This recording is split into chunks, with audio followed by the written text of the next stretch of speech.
नमो हरिहंताणं नमो सिद्धाणं नमो आयुर्याणं नमो वज्रायाणं नमो लोये सौवसाहुणम् मोक्षमार्गस्य नेतारं हेतारं कर्मभूभृतां ज्ञातारं विश्वतत्त्वानां वन्दे तद्गुणलहम्।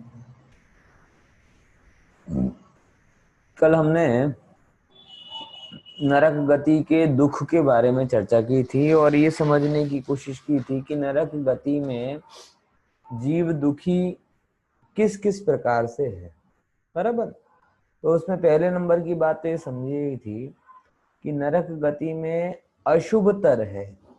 क्या क्या अशुभतर है? बोले अशुभ लेशा है, अशुभ परिणाम है, अशुभ देह है, अशुभ प्रकार की वेदना है और अशुभ विक्रिया है। ऐसे करके हर एक नरक में कॉन्टिन्यूअसली उत्कृष्टतम उत्कृष्टतम उत्कृष्टतम बढ़ते बढ़ते बढ़ते दुख मिलते हैं। ये तो एक सामान्य बात हुई। विशेष उसमें हमने ये समझने की कोशिश की थी कि जीवों को ये जो दुख हैं, ये दुख कोई बिना अपराध के मिलते हों ऐसा नहीं है। तो कौन सा अपराध है जो इस मनुष्य गति में जीव निरंतर करते रहते हैं, जिसके कारण इस जीव को नरकादि अशुभ गतियों की प्राप्ति होती है? तो सबसे बड़ी बात तो यहाँ पर यह सिद्ध होती है कि स्वयं ज्ञायक भगवान आत्मा होने पर भी अपने को उस रूप नहीं मानते, अन्य निरूप मानते हैं। तो इस अपराध का फल उन्हें नरकादि गतियों के रूप में भोगने को मिलता है, बराबर ना। ये सब बातें कल हमने चर्चा में की थी। आज अपने को थोड़ी सी आगे की चर्चा करनी है और यहाँ पे कैसे और क्या होते हैं वो अपन समझते हैं। देखिए, हाँ, ये जो गई थी, अब यहाँ से अब इनका अपने शरीर समझा था कि नारकी जीवों की देह कैसी अशुभतर होती है, तो इनके स्पर्श कैसा होता है। तो बोले हुंडक संस्थान वाला, हुंडक मतलब जिसका कोई आकार नहीं होता, ऊंट की कुबड़ होती है ना जैसे, ऐसे इनके शरीर भी कुबड़ टाइप के होते हैं, भयंकर दुखी देने वाले इनके शरीर होते हैं। फिर रस कैसे होते हैं इनके शरीर में? कड़वी, तुमड़ी और कंजीर से भी अधिक कटु और अनिष्ट कारक रस होता है और दुर्गंधित शरीर होता है।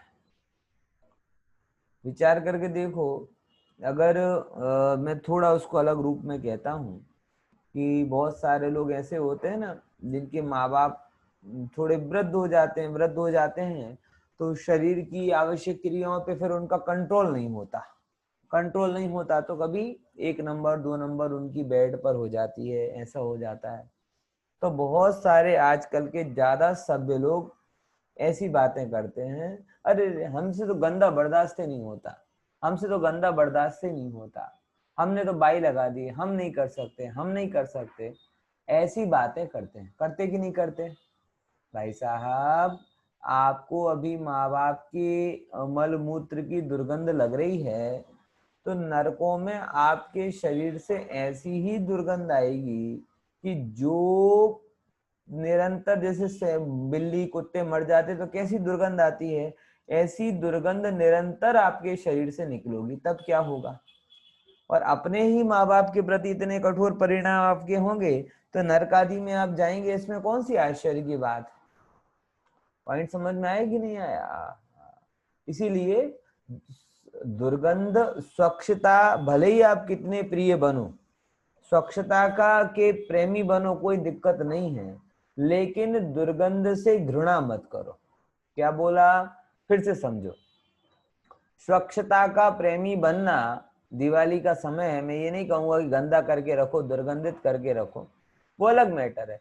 स्वच्छता और उसकी साफ सफाई का ध्यान रखना वो अलग बात है, लेकिन दुर्गंध है, गंदा है, इससे घृणा मत करो। घृणा करना, जुगुप्सा करना पाप बंध का कारण है, बराबर। और जिसको घृणा है गंदगी से, वो तो गंदगी दूर कर ही नहीं पाएगा, वो तो किसी दूसरे से बोल देगा। विचार करके देखो, ये ईसाई मिशनरी वगैरह ने क्या किया, इन लोगों ने गंदी गंदी बस्तियों में जा जाकर, जहां पर हम लोग जाना भी पसंद नहीं करते, ऐसी जगह जा जाकर लोगों की सेवा की, उनके दुख दर्द बांटे, तो वो लोग इतने ज्यादा प्रभावित हुए उनके ह्यूमैनिटिव एटीट्यूड से कि उन्होंने वो धर्म स्वीकार कर लिया। अरे जब वो शरीर को मानने वाले शरीर के दोष को दूर नहीं दोषों को गिनते नहीं है, तो हम तो शरीर को मानते ही नहीं है। हम तो ये कहते हैं कि ये आत्मा है, और आत्मा है इसीलिए कम से कम अन्य जन की सेवा नहीं कर पा रहे हो तो अपने प्रियजन, पिता, पुत्र, भाई आदि इनकी सेवा करने का कोई अवसर मिले तो मुंह नाक मुंह बिगाड़े बिना करना। और ध्यान रखना, जो मुंह बिगाड़ बिगाड़ कर किया तो ऐसे परिणामों से ऐसी गति का बंद होता है कि जहां बिगड़ा हुआ शरीर ही मिलेगा। पॉइंट समझ में आया कि नहीं आया? कैसा शरीर मिलेगा? बिगड़ा हुआ शरीर मिलेगा। फिर सैकड़ों सागरों तक सैकड़ों हजारों लाखों करोड़ों वर्षों तक जीव को ऐसा ही भुगतना पड़ेगा। पॉइंट समझ में आया कि नहीं आया? देखो, और ये करोत और गोखरू से भी अधिक उनका दुष्स्पर्शित होता है। अब देखो, रोग की बात थोड़ी कंटेम्पररी है आज के समय में। जब जब भी रोग की चर्चा होती है आज के समय में, रोग इज इक्वल टू कोरोना, ये हो गया। ये कोरोना तो एक रोग है, लेकिन 7वें नरक के नारकी में टोटल कितने रोग होते हैं वो बताते हैं। देखो, 5,68,99,584 बराबर। देखो, जो एक एक रोम में 96 रोग वाली बात गुरुदेव अपने व्याख्यान में सैकड़ों बार कहते हैं, ये एक्चुअल में ये जो संख्या है ना, एक रोम में 96 रोग वाली, ये संख्या करुणान योग के हिसाब से 7वें नरक के नारकी में घटित होती है। क्योंकि उसके अगर आप इन सबको 96 से डिवाइड करेंगे ना, इस संख्या को 5,68,99,584, तो उतने रोम निकलेंगे नारकी जीव को।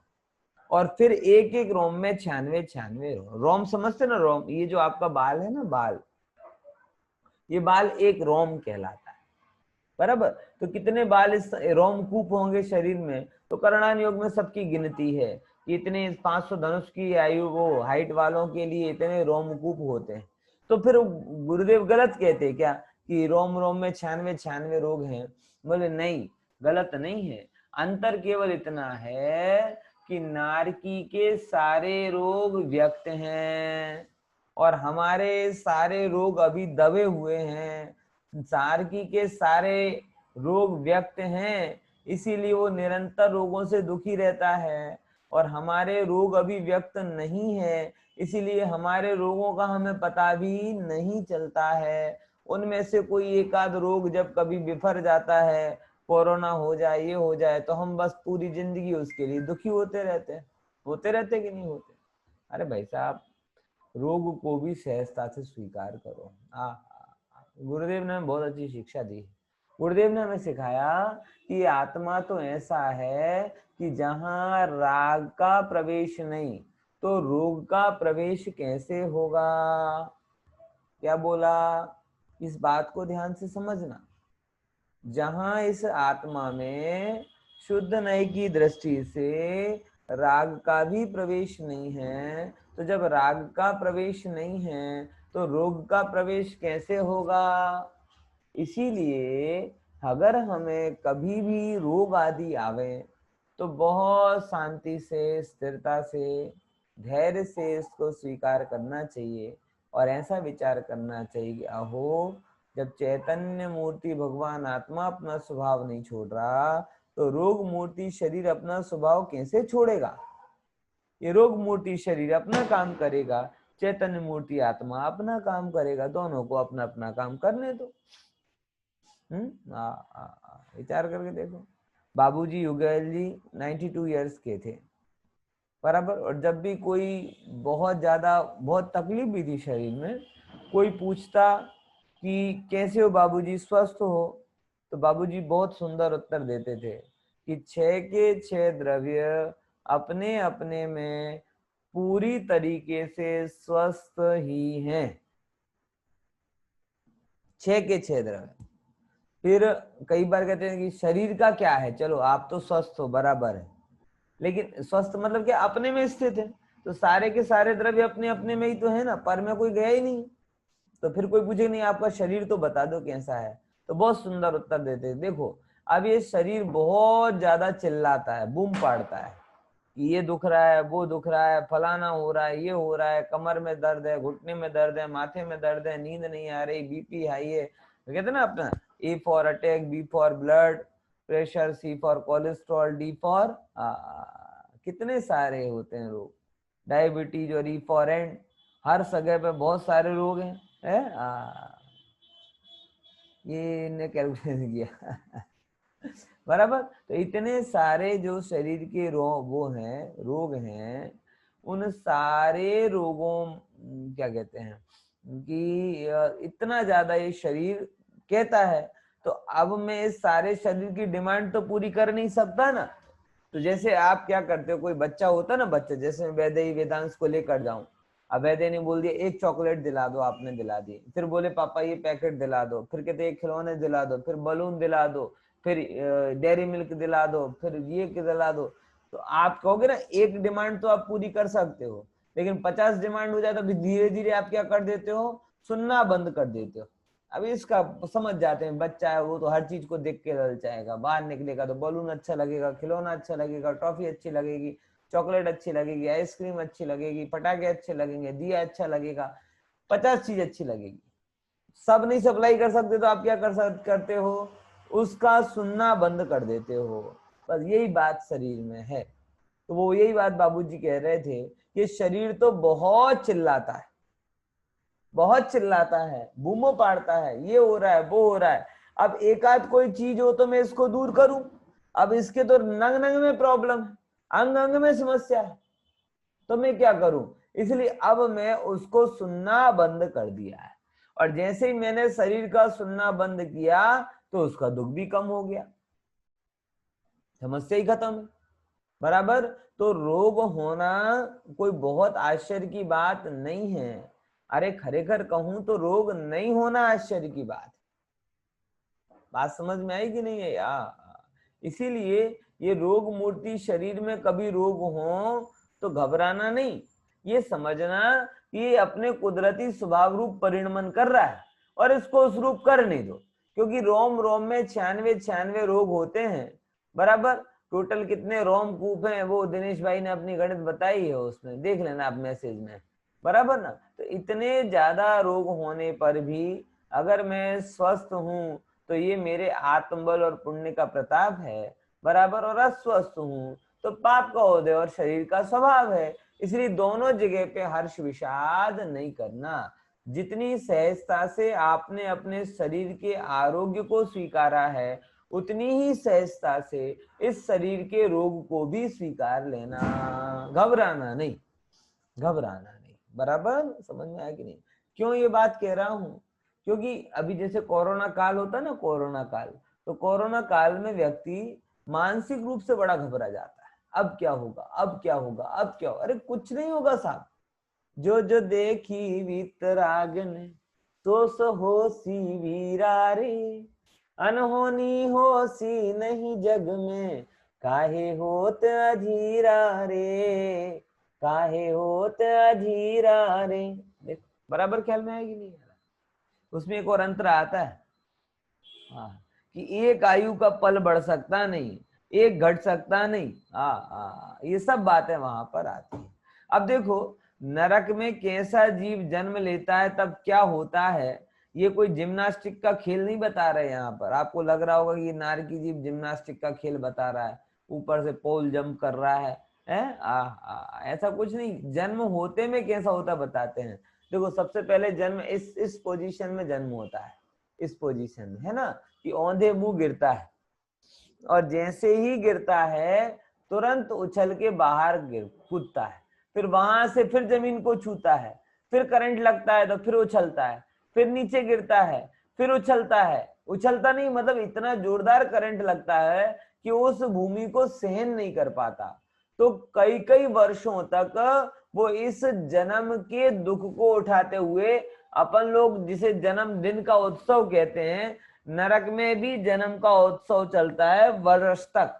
कितने वर्ष तक बताते हैं, देखो पहले नरक वाला है ना, पहले नरक वाला, तो पहले नरक वाला 7, मतलब ये पूरी गणित है इसकी, आधे आधे आधे आधे करते जा रहे हैं यहाँ पे। अब देखो 7वें नरक में 500 योजन ऊंचा उचकता है, जन्मते ही इतने शस्त्रों पर पड़ते हैं, जमीन को छूते ही इतने शस्त्र लगते हैं कि 7वें नरक वाला 500 योजन तक जंप करता है ऐसे एकदम फुटबॉल के जैसे, फिर जमीन को छूता है, फिर कूदता है, फिर उछलता है, फिर ऐसे वर्षों तक उनकी उछल कूद में जन्म का उत्सव व्यतीत होता है, वर्षों तक। हाँ, 6वें नरक वाले का 500 से आधा, 5वें नरक वाले का 250 से आधा, उसके बाद चौथे का 62 से आधा, फिर 31, 31, 15 एंड 7, 8, 1 एटसेट्रा।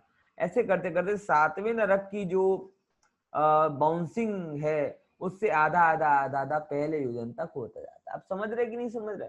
इतना भयंकर दुख वो नारकी जीव उठाते हैं और वर्षों तक उठाते हैं। मतलब 33 सागर की आयु है तो 33 वर्ष तक करेगा, 22 सागर की आयु तो 22 वर्ष तक ऐसा होता रहता है। 22 वर्ष में तो अपने यहाँ जवान हो जाता है बच्चा। पहले के समय तो शादी की बात चलने लगती थी, वहां 22 वर्ष में तो क्या करता है, 22 वर्ष तो उसे सेट होने में लगते हैं, अपने पैरों पर खड़ा हो सके नरक में, तब तक तो उछलता ही कूदता रहता है, इतना इतना उछलता है। आप सोचो जरा, बराबर ख्याल में है भैया? ऐसे कर्म नहीं करना पड़े, इसके लिए थोड़ा ध्यान रखना है ना। देखो आगे 4थे नंबर का सूत्र है, वो भी अपन उसे चर्चा में ले लेते हैं कि और क्या होता है। चलो और क्या होता है तो बताते हैं। परस्पर उदीरित दुखा, बोलो 4थे नरक के जीव और क्या करते हैं? परस्पर उदीरित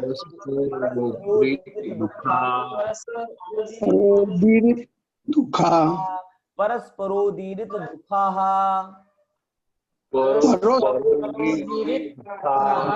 बराबर। अब वो नारकी जीव परस्पर मिलकर दुखों की उदीरना, जैसे होता है ना, उदीरित करना मतलब समझते हैं ना, कि जैसे घाव को कुरेदना होता है ना, घाव को कुरेदना कैसे कुरेदते हैं? आपके अंदर कोई वो हो ना तो उसको धीरे धीरे ऐसे ऐसे करेंगे।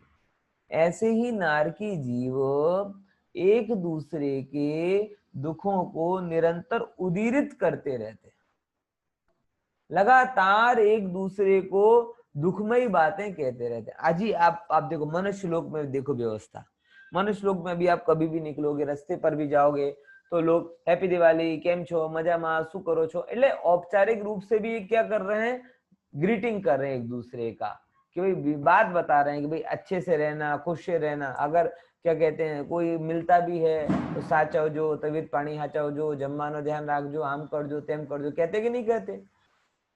नारकी मिलेंगे तो मतलब जैसे होता है ना कि आपको फोला पड़ा हो और कोई वहां पे वहीं वहीं लगा कर जाए, घुमड़ा पड़ा हुआ और कोई वहीं पर हाथ लगाए, ऐसी वृत्ति उनकी होती है कि जहां आपको तकलीफ हो वो उस दुखती रग पर ही हाथ रखेंगे, आपको शारीरिक त्रास देंगे, मानसिक संताप देंगे। ऐसा ही दुख देना उनका सिस्टम, प्रकृति।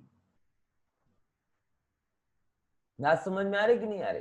तो परस्पर उदीरित मतलब दुखों की निरंतर उदीरणा करते रहते हैं, ऐसे वो नारकी जीव होते हैं, बराबर। अब देखो, अब एक और वहां पे दुख लोकलाइट, क्या कहते हैं, लोकल दुख जो कम था, जो इंपोर्टेड दुख मंगा लिया। वो इंपोर्टेड दुख मतलब क्या है? ऑलरेडी दुखी करने के लिए सब चीजें वहां पर हैं, कुछ थोड़ी बहुत तकलीफ में कमी होती है तो ये असुर कुमार जाति के देव आ जाते हैं और असुर कुमार जाति के देव झगड़ा करवाते हैं, उल्टी सीधी बातें बताते हैं। अरे देख, वो तेरे बारे में ऐसा सोच रहा था, वो तेरे बारे में ऐसा कह रहा था, वो तेरे बारे तुम वहां गए, मतलब लगातार एक का दूसरे के प्रति द्वेष कम ना हो ऐसा विचार वो लोग करवाते हैं, बराबर। तो क्या कहते हैं, देखो सूत्र समझना, संकुलिष्टा, बोलो संक्लिष्टा सुरोदीरित संक्लिष्टा सुरोदीरित दुःखाश दुःखाश्च प्राक चतुर्थ्या प्राक प्राक्चतुर्थ्या संक्लिष्टा सुरोदीरित दुःखाश प्राक चतुर्थ्या संक्लिष्टा सुरोदीरित दुःखाश्च बहुत प्राक्चतुर्थ्या। बढ़िया। प्राक चतुर्थ्या मतलब चौथे नरक के पहले। तो चौथे नरक के पहले कौन सा आएगा? तीसरा नरक आएगा कि नहीं आएगा? तो प्राक चतुर्थ्या तीन नरक, चौथे नरक के पहले तीसरे नरक तक संक्लिष्ट असुरा, ऐसे असुर जो संक्लेशित होते हैं, ऐसे असुर, बराबर, जो स्वयं संक्लेशित हैं, ऐसे असुर क्या करते हैं? उदीरित दुखा, लोगों को दुखों की उदीरणा करवाते हैं। प्राक चतुर्थ्या मतलब चौथे नरक तक, चौथे नरक के पहले तक, यानी चौथी भूमि से पहले तक वे संकलित असुरों द्वारा उत्पन्न किए हुए दुख वाले भी होते हैं। देखो, इसमें मैं एक बात आपको हमेशा बताना चाहता हूं, मनुष्य लोक में भी आपको ऐसे कई जीव मिलेंगे कि जो लोगों के अंदर शांति के संचार करने वाली बातों के अलावा के जगह है दुख का और विद्वेष का संचार हो, ऐसी बातें बहुत करते हैं। होता कि नहीं होता? अपने मोक्षों में तो अच्छे मंदिर होते हैं, अच्छी चर्चाएं भी करते हैं, ऐसा नहीं हो तो मैं ऐसा मानकर चलता हूँ। भ्रम है तो भ्रम सही, लेकिन अन्यत्र कहीं जाकर देखो तो आपको ये पता चलेगा कि वो बातों के माध्यम से भी लगातार लगातार लगातार एक दूसरों के दुखी करते रहते हैं।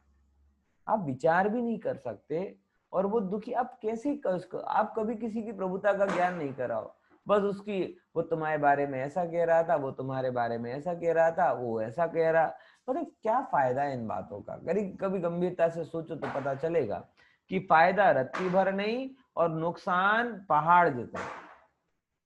होता है कि नहीं होता ऐसा? तो भी पता नहीं क्यों हमें ऐसी दुखदायक बातें करने में बड़ा मजा आता है। आप सच बता रहा हूँ, मैं बहुत थोड़ा बहुत संसार तो मैंने भी देखा है, संसार का अनुभव भी मैंने लिया है। हम 90% बातें ऐसी करते हैं कि जो बातें सुखद नहीं होती, जो बातें प्रसन्नतादायक नहीं होती, अरे जो बातें सही भी नहीं होती, अनुमान पर आधारित होती हैं और उनकी चर्चा करते रहते हैं, उनके आधार पर दुखी होते रहते हैं, दूसरों को दुखी करते रहते हैं। ये समझ लो कि किसकी ट्रेनिंग ले रहे हैं? PNT, नरक आदि गतियों में जाने की ट्रेनिंग ले रहे हैं वो सब लोग। अब वो वहां पर एक असुर कुमार जाति के देव, अब आप समझना ये इन लोगों की भी क्या क्या प्रकृति है, गजब। देव गति का है, भले ही असुर कुमार जाति का है तो देव ना, तो उसका खुद का भवन, separate vehicle, separate family, separate उसकी एंजॉइंग फार्म हाउस सब है, लेकिन वो कहते हैं ना इसमें मजा नहीं है, मजा तो दूसरों को झगड़वाने में है। तो वो अपने इन बहुत, और देखो दूसरों को झगड़वाने के लिए, अब वो अगर तीसरे नरक वाले में जा रहा है तो गर्मी को खुद झेल रहा होगा कि नहीं? एयर कंडीशन कमरे में आराम से बैठ सकता है, बराबर। किसी बावड़ी में जाकर अपनी फैमिली के साथ में आउटिंग कर सकता है। बोले नहीं, इसमें कम मजा आ रहा है। किसमें मजा ज्यादा आ रहा है? कि ये दो नारकियों को झगड़ा है ना, तो ज्यादा मजा है। बोलो, ऐसे नारक दिखते हैं आपको, नहीं दिखते? ये असुर कुमार जाति के वंशज हैं कि जो किसी को सुख से नहीं देख सकते, उन्हें झगड़ाने में बड़ा मजा आता है। कषायों को शांत करने में उनका रस नहीं है, कषायों को तेजित करने में उनका रस है। जैसे ही यहां की खबर मिलती है पेट में गैस बनने लगती है, और वो गैस तब तक घूम घूम घूम घूम करती है जब तक वो अपनी सारी बातें किसी दूसरे को सुना ना दे। माताएं बहनें बड़ी बदनाम है इस मामले में। मैं चाहता हूं अगर आप लोगों के अंदर में ऐसी पर्यायगत कोई कमी हो, देखो एक और बात बताऊं, अगर मैं किसी का डायरेक्ट ऐसे किसी को बोल दूं ना कि तुम ऐसा करते हो, तो सब झूठ बोल जाएंगे ना, हम क्या करते हैं।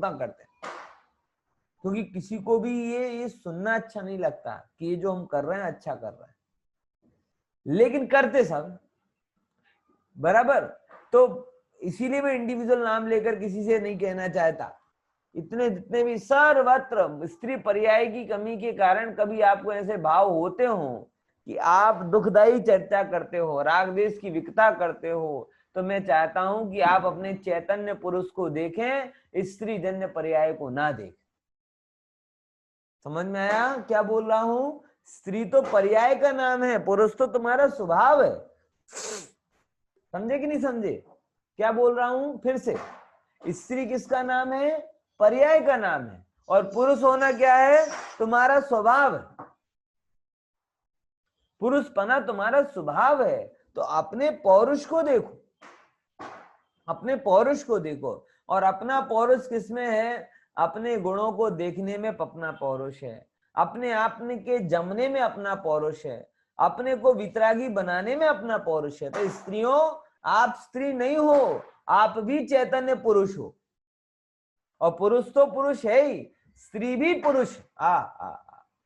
बराबर। इसीलिए बहुत गहरा निर्णय करो। हालांकि मुझे पता है व्यवहारिक जीवन में बड़ी समस्या होती है, लेकिन आपको मेरे हिसाब से ऐसा निर्णय करना चाहिए कि भाई अब हम जो भी करेंगे वो हमारा निर्णय हमारे आत्मा के हित के लिए होगा। हम ये असुर कुमार जाति वाले काम नहीं करेंगे। हमारे मुंह से अगर निकलेगा तो सत्य निकलेगा, तथ्य निकलेगा, और सत्य और तथ्य ना निकले तो प्रेम पूर्वक बातें निकलेंगी, द्वेष की बातें, विकथा की बातें नहीं निकले। ऐसी बातें जिनसे हमें आनंद हो और सुनने वाले को आनंद हो। ऐसी मीठी मीठी, मीठी नहीं बोलता, मीठी शब्द तो बदनाम है, चापलूसी के अर्थ में आता है, सत्य लेकिन प्रिय, ऐसी बातें ही हमें बोलने का अभिप्राय रखना चाहिए। क्योंकि भैया खोटा बोल बोल के हम कितना बिगाड़ करते हैं ये हमें ही पता नहीं होता। बराबर समझ में आया? देखो अपन अगला सूत्र देखते हैं। तो ये असुर कुमार जाति के देव क्या करते हैं? चौथी पृथ्वी के पहले तक जा जाकर लोगों के दुखों की उदीरणा, मतलब दुखती नस पर हाथ दबाते रखते हैं और स्वयं दुखी होते हैं ना, अन्य को दुखी करते हैं। अब देखो नारकियों के दुख कैसे हैं ये समझ लो अपना। फ्यूचर नहीं तो पास तो है ही, है ना। मैं पढ़ दूंगा, आप समझना जरा, चर्चा तो बहुत है। जन्मते ही औंधे मुख गिरकर उछलना। कैसा होना? जैसे ही जन्म लेता है, जन्म लेते ही औंधे मुंह, मतलब सर ऐसा उल्टा और नीचे जमीन को छूता है और बार बार उछलता है, ऐसे दुम। और उत्पन्न होते ही कुत्तों की तरह लड़ना।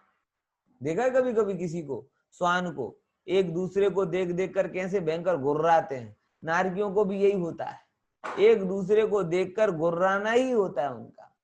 परस्पर में निरंतर दुख देना, लगातार एक ही भाव उनको रहता है कि कैसे दुख दूं, कैसे दुख दूं, कैसे दुख दूं। बराबर। इसके लिए वो विक्रियाएं बनाते हैं, शरीर को भांति भांति से करते हैं। बराबर। फिर क्या कहते हैं? अत्यंत दुर्गंधित नरक बिलों में रहना। अत्यंत दुर्गंधित बिलों में रहते हैं। और फिर क्या? अत्यंत भयानक एवं अनेक रोगों से व्याप्त शरीर का होना। भयानक से भयानक रोगों से उनका शरीर फैला हुआ, क्या कहते हैं, व्याप्त होता है। इतने रोग उनके अंदर में होते। और क्या बोला? बहुत गहरी बात है। करोड़ों बिच्छू एक साथ काटने जैसी वेदना। एक बिच्छू के काटा मैंने तो नहीं देखा, लेकिन जो लोगों को काटा है अथवा इनमें से सुन रहे हैं उनमें से किसी को वो काटा होगा तो उन्हें बहुत अच्छे से भाव भाषण होगा कि एक बिच्छू को काटने वाला। मुझे एक मिला था, बोले कि पंडित जी ये एक बिच्छू सहस का तो मुझे पता नहीं, एक बिच्छू का मुझे पता है कि बिच्छी ने डंक मारा था तो पूरी रात कमरे में ऊपर नीचे नीचे ऊपर ऐसे करते करते वेदना में पूरी रात निकाली थी। और ऐसी वेदना में निरंतर रहना पड़े तो व्यक्ति का क्या होगा, है ना, ऐसा। और क्या करते हैं? निरंतर मार काट के भयानक शब्द सुनना। ओहो, अपन जब कभी कभी घर पे आते हैं और बच्चे कोई झगड़े वाला देखें चैनल अथवा कोई बहुत तेज आवाज में टीवी देखें तो अपन बंद कर दो जरा, शांति अच्छी लगती, शांति अच्छी, झगड़ा मत करो, झगड़ा मत करो। यहाँ लगातार मारो काटो यही सुनता रहता है नारकी, ऐसे भयंकर शब्द सुनता रहता है। फिर शीत और उष्ण की वेदना जो मैंने पहले बताई थी कि मेरू के जैसा लोहा गिर जाए, गल जाए, इतनी इतनी ज्यादा सर्दी गर्मी पड़ती। फिर भूख प्यास की वेदना, तीन लोग को नाजू खाए, मिटे ना भूख कणा ना लहाए, इतनी भयंकर भूख लगती है कि तीनों लोगों का नाज नहीं खा ले तो भी भूख ना मिटे, तो भी कण मात्र नहीं मिलता। समझ रहे? यहाँ पे कई लोग, आज ही हमारे सोसाइटी के कुछ लोग मिले तो हमसे बात कर रहे थे, बोले शाम को खा ले तो रात को भूख नहीं लगती। समझ में आया? है, शाम को खा ले तो तब भूख नहीं लगती। अरे भाई, यहाँ सागरों तक जीव भूखा मर रहा है। समझ में आया? सागरों तक क्या कर रहा है? जीव भूखा मर रहा है। ये जो रात को 2 घंटे की भूख सहन नहीं कर पाते, वो सागरों में कैसे भूखे मरेंगे? नरकों में। फिर भाई साहब बहुत दुख। फिर क्या कहते हैं? सेमल वृक्ष एवं वैतरणी नदी की वेदना। कैसा वृक्ष? सेमल का वृक्ष। एक्चुअल में सेमल का वृक्ष, वहां पे कोई ग्रीनरी व्रीनरी तो है ही नहीं है, ये सब इंद्रजाल होता है। इंद्रजाल मतलब क्या? नारकी स्वयं अपनी विक्रिया से अपने शरीर को एक वृक्ष के जैसे बनाते हैं, बराबर। और वृक्ष के जैसे बनाने पर गर्मी तो बहुत होती है, तो लोग कहते हैं कि क्या कहते हैं, लोग कहते हैं कि अरे वाह बहुत अच्छा है, अपने गर्मी में पेड़ मिले तो कितना अच्छा लगता है। तो नारकी वहां जाते हैं और बैठते हैं। अब वो उसका ट्रैप होता है कि उस नारकी को इसे दुख देना है तो अलग टाइप से दुख देता है। तो अपने शरीर को ही उसने बनाया ना, तो फिर अपने पत्तों को वो तलवार का रूप देता है, और तलवार का रूप देता है तो जहां पे वो बैठा रहता है उसके ऊपर गिरता है। तो जैसे आरी से 2 फाड़ नहीं हो जाते, ऐसे उसके हाथ पर गिरे तो हाथ 2 टुकड़ों में डिवाइड हो जाए, पैर पर गिरे तो पैर, माथे पर गिरे तो पूरा शरीर 2 टुकड़ों में डिवाइड हो जाता है, ऐसा, बराबर। अब उतने पर भी क्या होता है? असुरों द्वारा दुख देना एवं भिड़ाना। असुर कुमार जाति के जो देव होते हैं वो भी आपस में वर्ड करते हैं। और तीव्र कषाय की वेदना, ऐसे भयंकर भयंकर दुख वहां पर होते हैं। इतने ये तो बताए हैं, लेकिन चैडालाकार कहते हैं कि ऐसे दुख ये जीव, ये दुख भव सागरों सहे, सागरों तक दुख उठाता है। और एक और जगह कहते हैं कि करोड़ों जिह्वा के द्वारा करोड़ों वर्षों तक बोला जाए तो भी नारकी के एक समय के दुख को नहीं बताया जा सकता। शास्त्रों में ऐसी बातें 2 जगह आती। एक जगह ये बताया जाता है करोड़ों जिह्वा के द्वारा करोड़ों वर्षों तक बोला जाए तो सिद्धों के एक समय के सुख को नहीं बताया जा सकता। और रिवर्स में क्या होती है कि नारकियों के एक समय के दुख को नहीं बताया जा सकता। आप समझ रहे हो?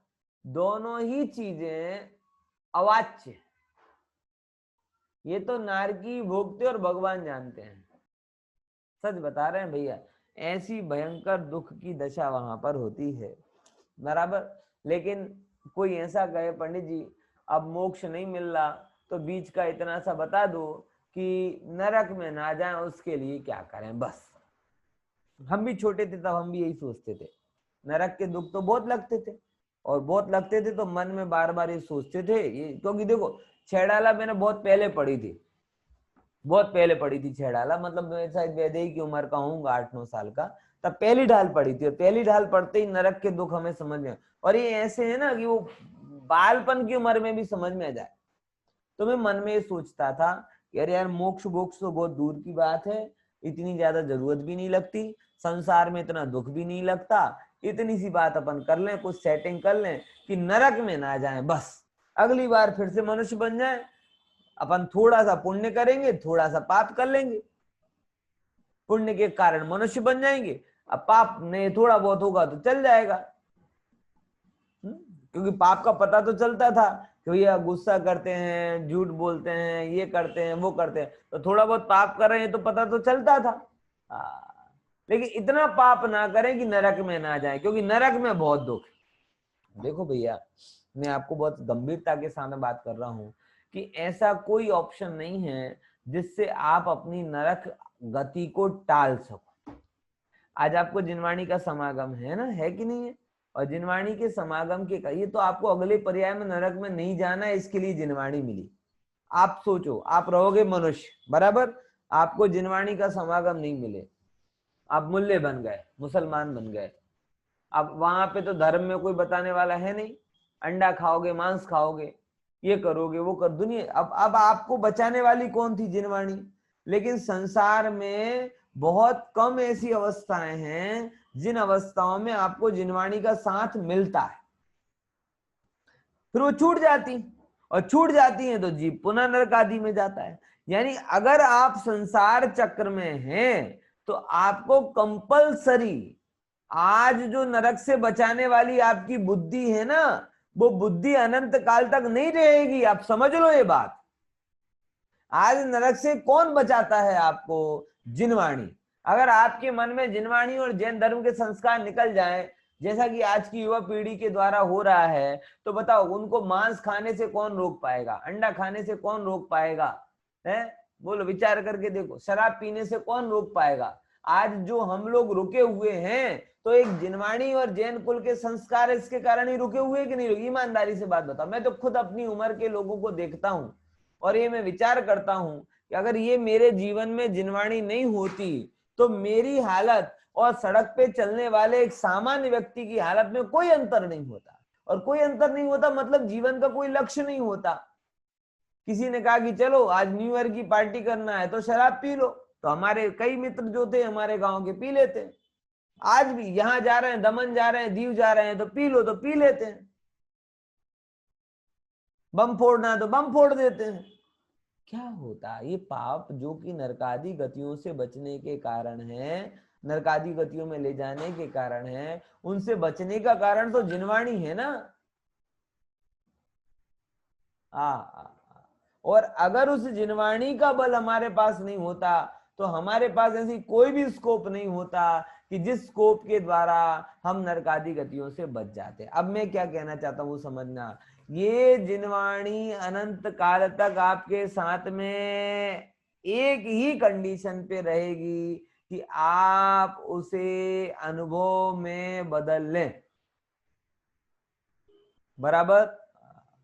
पैसा होता ना, पैसा को आप ऐसे करोगे तो उड़ जाएगा, और फिक्स एफडी कर दोगे तो हमेशा रहेगा, ब्याज खाना में। तो जो आज आप सीख रहे हो वो अनुभव में कन्वर्ट कर दोगे तो आपको अनंत काल तक साथ में रहेगा। और जो आप सीख रहे हो वो आप चाहोगे कि नहीं मैं बचा लूं, तो वो केवल अगली पर्याय तक बचा पाएगा, उसके बाद तो फिर आप कहां जाओगे पता नहीं। और उस पर्याय में वो खोटे काम करोगे तो आपको कंपलसरी नरक में जाना ही पड़ेगा। सादिक 2000 सागर के लिए अगर आप निकले हो तो 640 सागर तो आपको नरक में बिताना ही पड़ेगा। मतलब आपकी होशियारी काम नहीं चलेगी, क्योंकि आपकी होशियारी इस भाव संबंधी। अगले भाव में क्या होगा? सिंह बन गए, क्या होगा? मारोगे, खा जाओगे कच्चा, खून पी जाओगे। मुसलमान बन गए, क्या होगा? क्रिश्चियन बन गए, क्या होगा? बात समझ में आ रही कि नहीं आ रही भैया? इसीलिए मैं जो बात कह रहा हूँ गंभीरता समझिए कि ये जो जिनवाणी है, इस जिनवाणी के माध्यम से ही अपने आप का उद्धार हो सकता है। अतः सभी लोग अपना उद्धार करें, बराबर। इतनी सी बात है, बराबर। तो अगर बचना हो तो सम्यक को पाओ, अगली पर्याय मत सुधारो। संसार के चक्र का पूरा अभाव होता है और उस अभाव में ही नरक गति का अभाव होता है। अदरवाइज आपको नरक गति से बचने का कोई स्कोप नहीं, बराबर। एक इतनी बात है। दूसरी बात ये कहना है, समय कम है, कि कल की, परसों की और भाई बीज की, इन तीनों दिन सोशल लोग बिजी बहुत रहते हैं, इसलिए अपनी ये क्लास नहीं